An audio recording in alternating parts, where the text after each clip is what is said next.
안녕하세요. 미스터리 수사국입니다. 오늘 소개해드릴 사건은 중국 상해의 푸단대학교에서 발생하였습니다. 시간을 다시 2013년으로 돌아가 봅시다. 2013년 4월 15일 늦은 밤, 푸단대학의 공식 사이트에 공고 한 건이 발표됐습니다. 한 학생이 몸이 불편하여 입원 치료하게 됐는데 원인 모를 어지러움과 관부전 현상이 나타났습니다. 기숙사는 즉시 경찰에 신고 접수하였고 조사를 통해 기숙사의 정수기 안에서 유해 화합물을 발견했다는 소식이 전해진과 동시에 용의자의 체포도 알려졌습니다. 사건이 기사로 발표되자 사람들의 관심을 끌었습니다. 입원하게 된 학생 황양은 1985년 중국 쓰촨성에서 태어났습니다. 푸단 의과대학원에서 석사과정을 공부 중이며 동시에 박사과정 입학 준비 중이었습니다. 4월 1일 아침, 그는 정수기에서 물을 받아 마셨는데 맛이 이상하였어요. 상한 줄 알고 나머지 물을 전부 버렸습니다. 그날 오후부터 그는 발열과 기침, 설사 등의 증상이 나타나기 시작하였습니다. 할 수 없이 응급실로 가게 됐는데요.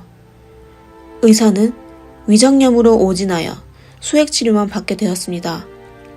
황양 또한 그냥 먹은 게 탈이 났나 하고 가볍게 생각했는데 그의 컨디션은 점점 나빠지기만 했습니다. 4월 2일 응급검사 결과 간기능 손상으로 입원 치료하게 됩니다. 4월 7일 치료는 아무 효과가 없었고 상태는 더욱 악화되었어요. 4월 8일 황양은 혼수 상태에 빠집니다. 푸단대학 부속 병원에서는 할 수 없이 상해에서 가장 유명한 전문가를 초대하여 그릴 치료를 하기 시작합니다. 하지만 여전히 원인을 찾을 수 없었습니다. 4월 9일 경찰 수사가 시작되었습니다. 마침내 침실 정수기 안에서 유해 화합물을 발견하게 됩니다. 드디어 원인을 알게 되었죠. 4월 12일 병원에서는 황양의 부모님께 위독 통지서를 보냈습니다. 4월 16일 병원에서 28세 황양이 끝끝내 눈을 뜨지 못했다고 발표했습니다. 사건 발생 보름 만에 세상을 뜨게 되었어요.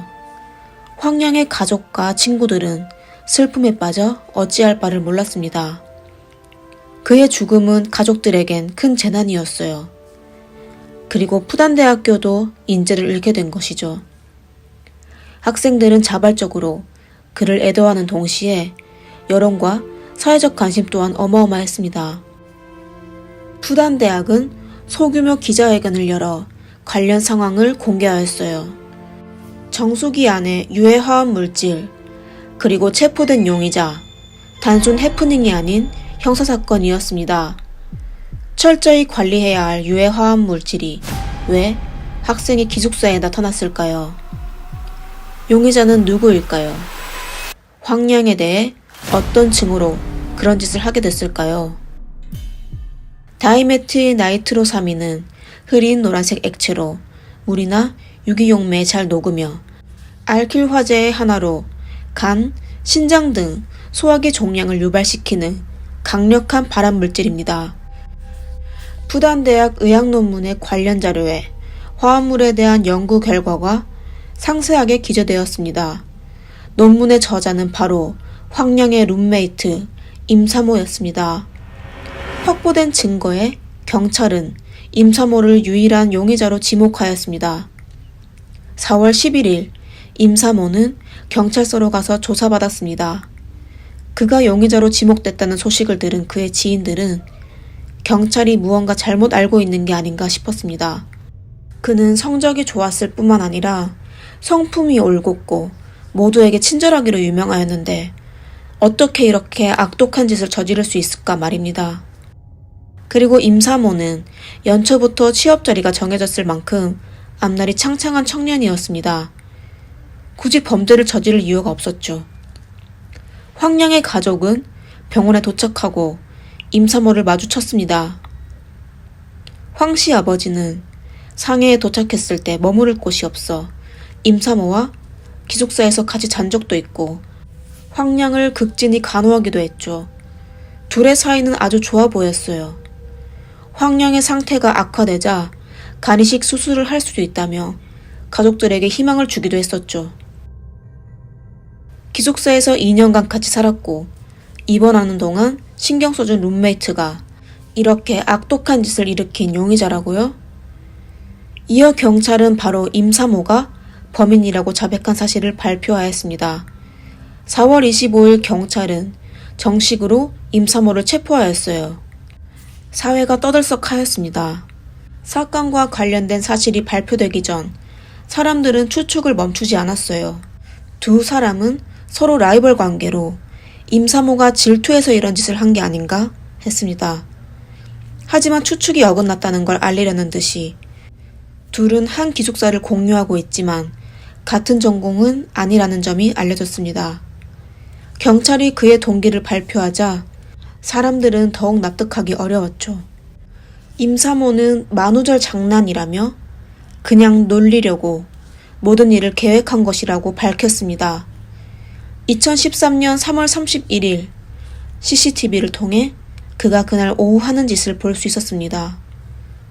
그는 노란색 비닐에 유리병 하나를 넣어 기숙사로 돌아갔어요. 기숙사에 도착한 그는 유리병을 꺼내 화합물질을 정수기에 넣었습니다. 그리고는 노란색 비닐을 버렸죠. 만우절 아침, 황량은 그 물을 마셨습니다.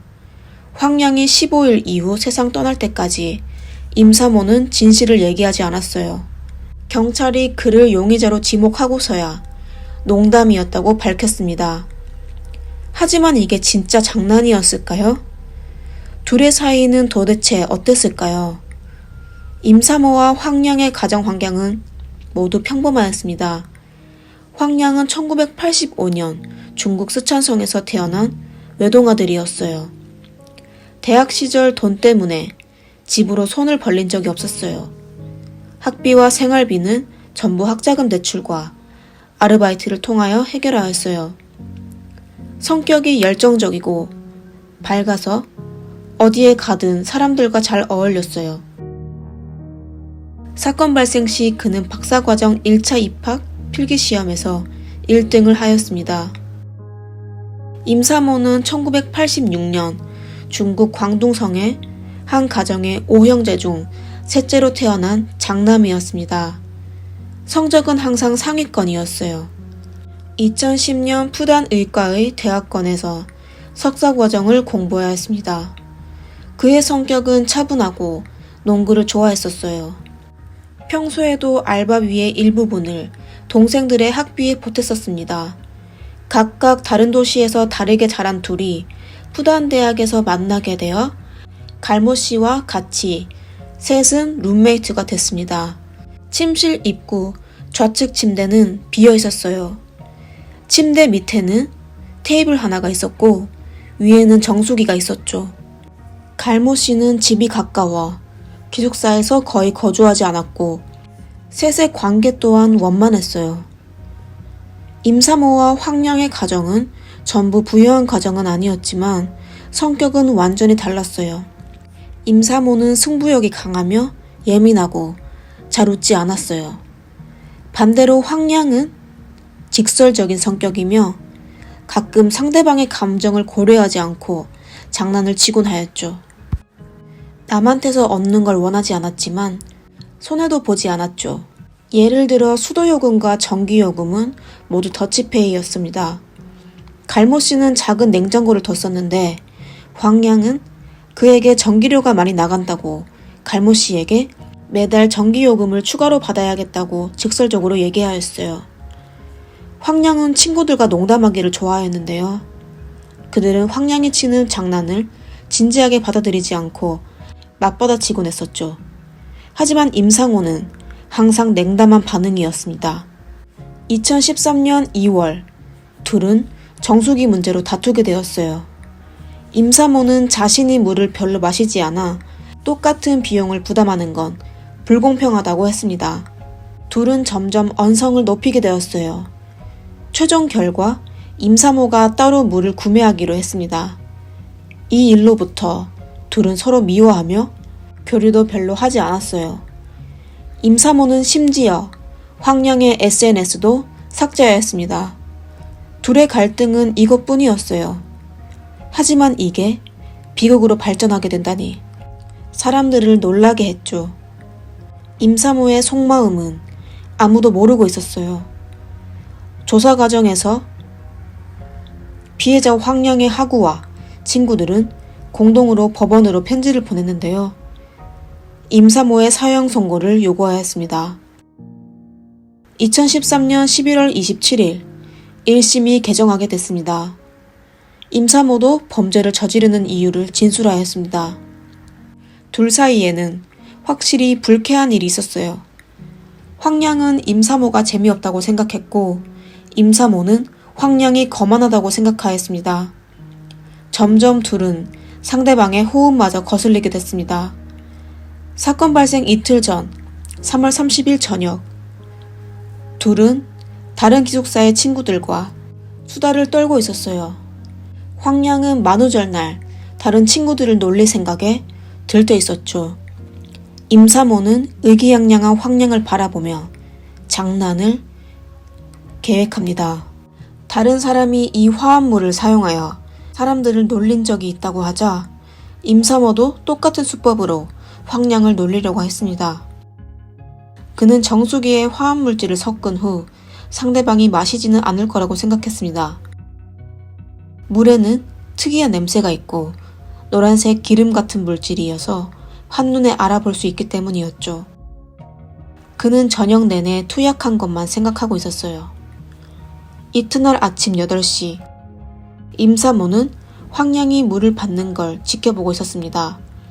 황량은 아무 생각 없이 물을 마셨죠. 예상 밖의 행동이었지만 당연히 막지는 않았어요. 그리고 많이 마신 것 같지도 않아 그냥 몸이 불편할 거라고 생각했는데 황량이 세상을 뜨게 될 줄은 상상도 못했다고 합니다. 1심에서 임사모는 무표정으로 매우 냉정해 보였어요. 그의 논리를 정리하자면 물에 이상한 냄새가 있고 내가 억지로 물을 마시게 한 건 아니다. 나의 잘못은 결과를 생각하지 않고 상대방을 농락한 것이다. 하지만 그냥 만우절의 장난일 뿐이었다. 임사모는 의학 전문가였어요. 그리고 그 화합물질에 대해 논문까지 쓸 정도로 잘 알고 있었죠. 그가 기숙사로 가져간 약물의 양은 황량을 여러 번 숨지게 할 수 있는 양이었습니다. 물이 노랗게 되고 기름까지 뜬다는 것은 양이 많다는 증거죠. 그냥 장난이라고 하기엔 너무나도 모순이 됐습니다. 그리고 또 하나의 무서운 점이 있었는데요. 임사모는 황량이 입원하게 된 병원의 초음파과 실습생이었습니다. 황량이 막 입원했을 때 초음파 검사까지 해줬습니다. 그리고 황량을 보러 온 하구에게 위장에서 문제가 생긴 것 같아. 괜찮을 거야. 그는 또 간에는 문제가 없고 라고 했습니다. 사실은 간의 문제가 가장 컸었죠. 그는 진실이 밝혀질까봐 간의 문제도 감췄습니다. 이것도 그가 마지막 속죄할 기회를 놓친 거였죠. 그리고 황량도 영영 세상을 떠나게 됐습니다. 2014년 2월 18일 1심에서 임사모는 사형을 선고받았습니다. 일주일 뒤 변호사를 통해 항소하였죠. 사건 재판 후 다시 사람들의 눈길을 끌었습니다. 그가 인터넷에서 발언한 내용도 다른 사람들이 알게 됐습니다. 2005년 그가 대학에 입학했을 때부터 그의 마음이 비뚤어지기 시작하였죠. 학창시절 내내 그는 우등생이었고 학교의 스타였습니다. 하지만 명문대에 입학하고 나서 주위 사람들도 전부 뛰어난 실력이 있어 그는 매우 평범해 보였습니다. 그는 자존심이 매우 강하지만 자신감이 꽤 부족했었죠. 친구들도 그에 대해 뒤끝은 조금 있어 보이지만 내색하지는 않았다고 증언했습니다. 그러다 임사모는 인터넷을 통해서 분노를 표출하기 시작했습니다. 2009년 여름 그는 병원에서 실습을 하다가 같은 과에 있는 인턴과 싸우게 됐습니다. 1년 뒤 다들 졸업하고 나서 임사모는 새로운 소셜 네트워크 계정을 개설하여 다른 사람의 명의로 그 인턴에게 욕설을 퍼부었습니다. 2012년부터 그는 SNS에 가입하여 인턴 생활의 환자 치료 과정을 기록하였습니다. 때로는 인터넷에서 다른 사람들과 다투기도 했었죠. 현실에서와는 완전히 달랐어요. 그의 마음은 점점 타인에 대한 악의로 가득 찼습니다. 이게 아마 사건의 가장 중요한 원인일 수도 있었죠. 2심 개정 전 임사모는 자필로 황량의 부모에게 사과 편지를 보냈습니다. 편지의 일부인데요. 모든 게 처음처럼이라면 얼마나 좋을까요? 그때 황량도 저도 자신만만하게 각자의 꿈을 향해 노력하고 있었어요. 아직도 제 자신을 용서할 수가 없어요. 황량이 입원하는 과정에서 진실을 얘기할 용기가 없었습니다. 그가 떠나는 걸 원하지 않았는데 제가 겁쟁이였어요. 그냥 도망치고 싶었고 다른 사람뿐만 아니라 자신에게도 속이고 책임질 용기가 없었습니다. 지금 와서 저는 그냥 죄송하다는 말만 할 수 있습니다. 아버님, 어머님, 무릎 꿇고 사죄하겠습니다. 무사하길 바라고 몸 조심하시길 바랍니다. 그리고 저의 영혼을 용서해 주셨으면 합니다. 죄인 임상호 올림 2014년 3월 14일 임씨 가족은 1심에서는 황량의 부모에게 죄송하다는 말 한마디 하지 않았습니다. 이제 와서 사과문을 올리다니 진심처럼 느껴지지 않았죠. 임씨 가족은 항상 훌륭했던 아들이 일부러 사람을 숨지게 했다는 걸 믿기 어려운 것이었어요. 황씨 가족은 그들의 냉정함과 어처구니 없는 이유, 장난일 뿐이라는 것에 대해 용서할 마음이 전혀 없었습니다. 하지만 이때 황씨 가족 대신 누군가가 임사모를 용서하였습니다.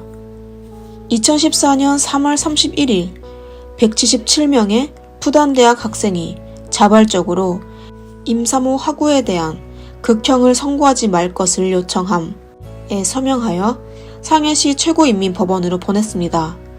편지에는 임사모가 재난이 발생했을 때 가장 많이 기부한 학생 중 한 명이고 8편의 논문을 발표한 적이 있고 근무하는 동안 어떠한 비리도 없이 청렴 결백하게 성실히 농민공을 위해 치료했었고 처음부터 끝까지 열심히 하고 평소 검소하고 소박하여 잔인한 사람이 아니라고 증명하니 극형을 처하는 걸 면해달라고 요청하였습니다.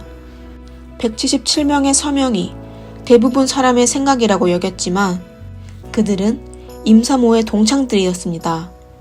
당연히 많은 사람을 대표할 수 없었어요. 범인이 착하다고 해도 그의 죄에 대한 처벌은 면할 수 없었습니다. 사법 절차에 더욱 간섭할 수 없었죠. 177명의 사람은 무슨 자격으로 피해자 대신 가해자를 용서할 수 있을까요? 이건 피해자에 대한 무책임하고 무례한 행동이었습니다. 하지만 이 편지조차 완전히 역효과를 일으켰습니다. 2014년 12월 8일 2심이 개정되었습니다. 1심과 달리 임사모는 통곡하며 경련까지 일으켰습니다.